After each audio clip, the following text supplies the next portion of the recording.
Some things are meant to endure. Your 1966 Chevy II is one of them. A tough, durable, practical automobile, it was designed to give years of maximum service at minimum cost of upkeep and operation. How well has Chevy II lived up to its original promise? Listen to the voices of the people who know. First, a Chevrolet Proving Grounds engineer. In the 35,000-mile durability test, Chevy II came out with the least repairs of any of the 39 competing cars. A Chevrolet Service Department engineer. Ever since Chevy II first came out 4 years ago, its warranty and policy costs have been consistently lower than any other car under Chevrolet warranty. But for the most telling comment of all, let's go to San Diego, California, where the Yellow Cab Company operates a fleet of 140 Chevy II taxicabs. As you know, one of the worst things that can happen to a car is to become a taxicab. For cabbing is a continual round-the-clock endurance run. 60,000 miles a year of grueling stop-and-go driving that goes on and on until the car literally falls apart. How are these 140 Chevy II cabs standing up to the brutal punishment of taxicab service? Listen to Charles Pratt, president of San Diego Yellow Cab Company. We're extremely happy with the Chevy II. We've used them now for 4 years. We've had good driver and passenger reaction to them, and they have stood the gaff real well. What about operating costs? Well, operating costs are substantially less than a standard model car for several reasons. One, we have longer brake life. Car weighs a lot less, so we can get by with a different licensing fee, which is a substantial saving to the operator. Good gasoline economy, of course, is a big factor also. How do you think Falcons would work out in taxicab service, Mr. Pratt? Well, I don't know. From the things we hear from other operators around the country, nothing compares to the Chevy II as far as our costs are reflected. Are you going to continue buying Chevy IIs, Mr. Pratt? Yes, I just ordered 40 more of the 66 models. Listen to Ross Dowers, shop foreman, San Diego Yellow Cab Company. The Chevy IIs are averaging around 140,000 miles before a major overhaul. Some of them have gone 200,000 miles before we've even had the head off. Listen to the drivers. Well, the Chevy II is a real first-rate car. It gets you where you're going, and it's important. You don't make money standing on a street corner waiting for a tow truck. You gotta have a car you can depend on. Like a Chevy II? That's right, like a Chevy II. Sure, I like the Chevy II fine. It handles like a baby carriage. That's important, too. You ain't so tired nights. Let's face it, it's a hell of a car. And that's the story told by the people who know. Though Chevy II is more beautiful this year than ever before, though it ushers in whole new dimensions of style and luxury, it's still the car with the unmatched record for toughness, economy, and long-lasting durability.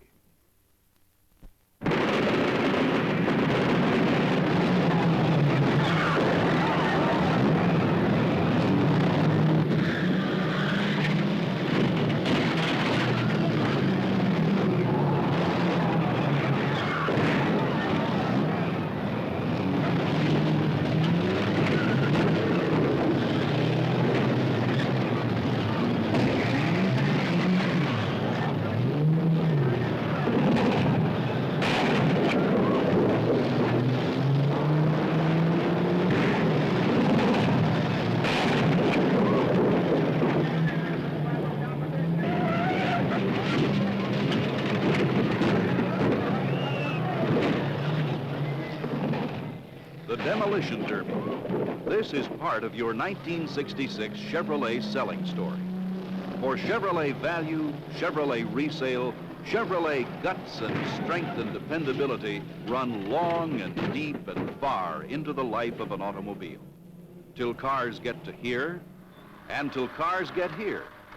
6 million cars a year end here.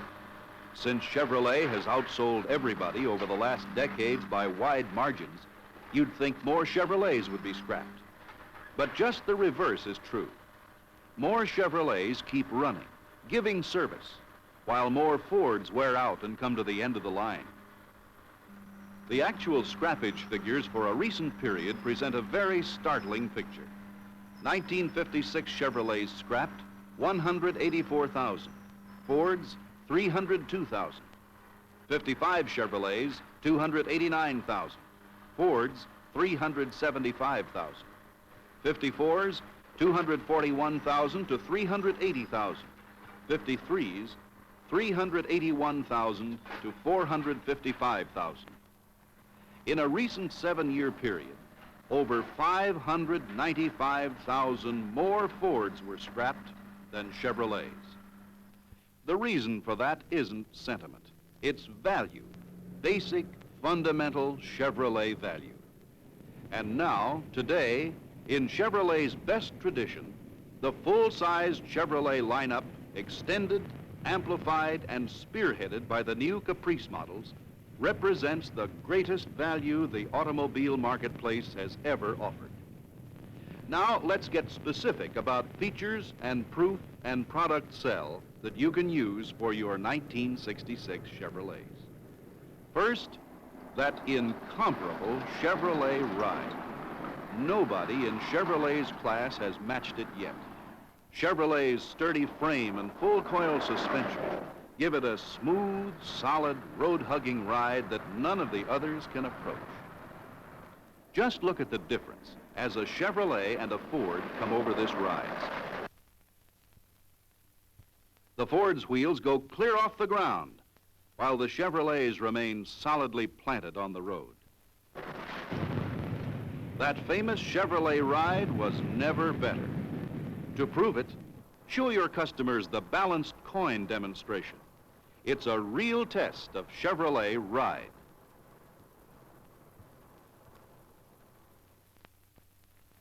Chevrolet not only rides better, it has a shorter turning diameter and quicker, more responsive steering. Try that with a Plymouth VIP. Inches difference gives Chevrolet a real advantage over Plymouth. Here's a test to demonstrate a Chevrolet quality advantage. Try it first on a Ford LTD. Now try it on a Caprice. That Caprice body is solid as a rock. Here's another demonstration, proving that Chevrolet quality is more than skin deep.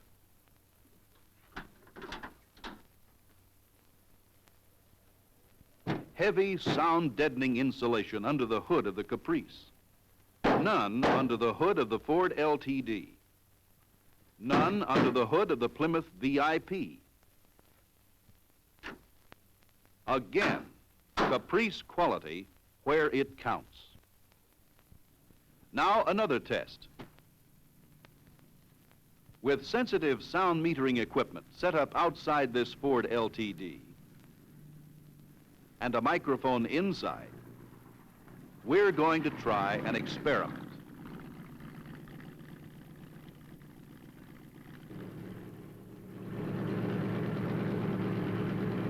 With the door open, the sound level, as heard inside each of the 3 cars we'll be testing, is a little over 0.9. With the door closed, the sound level on this Ford LTD drops to 0.2.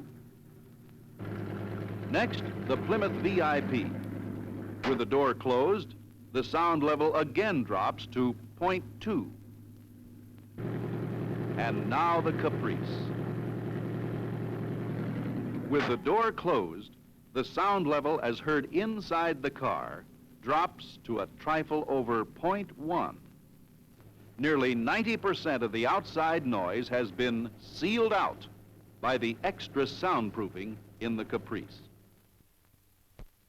Anybody can build a more powerful engine if he doesn't care how much gas it uses. But Chevrolet does care. Here's a test to give you the lowdown on fuel economy. Each car will use exactly 1 gallon of gasoline. Caprice with a 396 cubic inch engine, Ford with the 390, Plymouth with the 383. All 3 with automatic transmissions.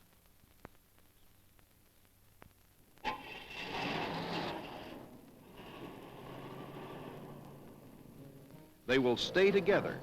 Identical conditions, identical speeds, averaging 40 miles per hour.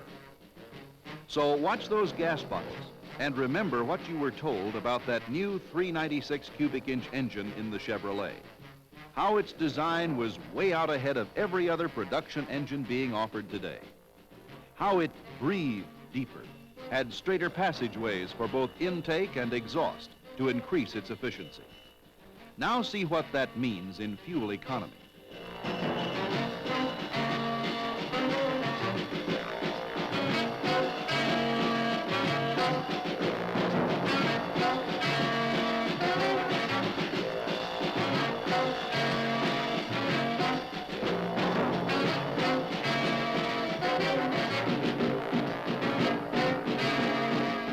That's it for the Ford.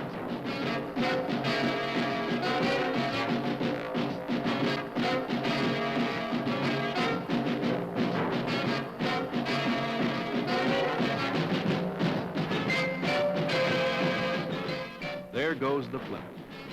But the Chevrolet, with that new 396 cubic inch engine, is still rolling right along.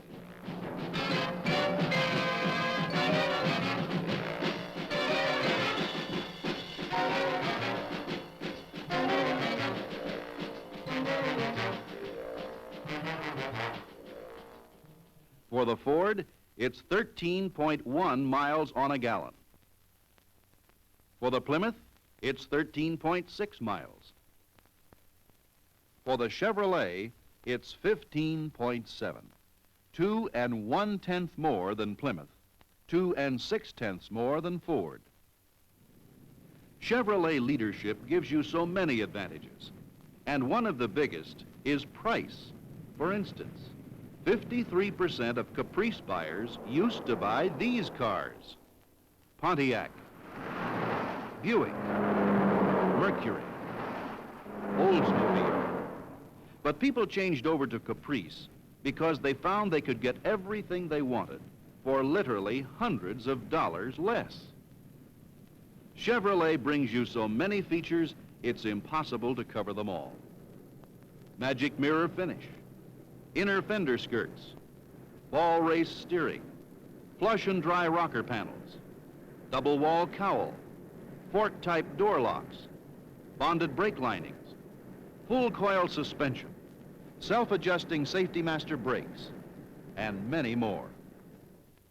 One factor that sells cars is performance.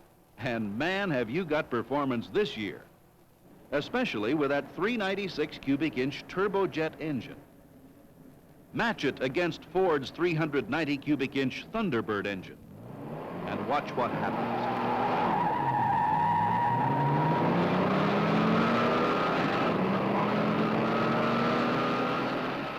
Look at the way the 396 moves out to an early lead and holds it right through the run.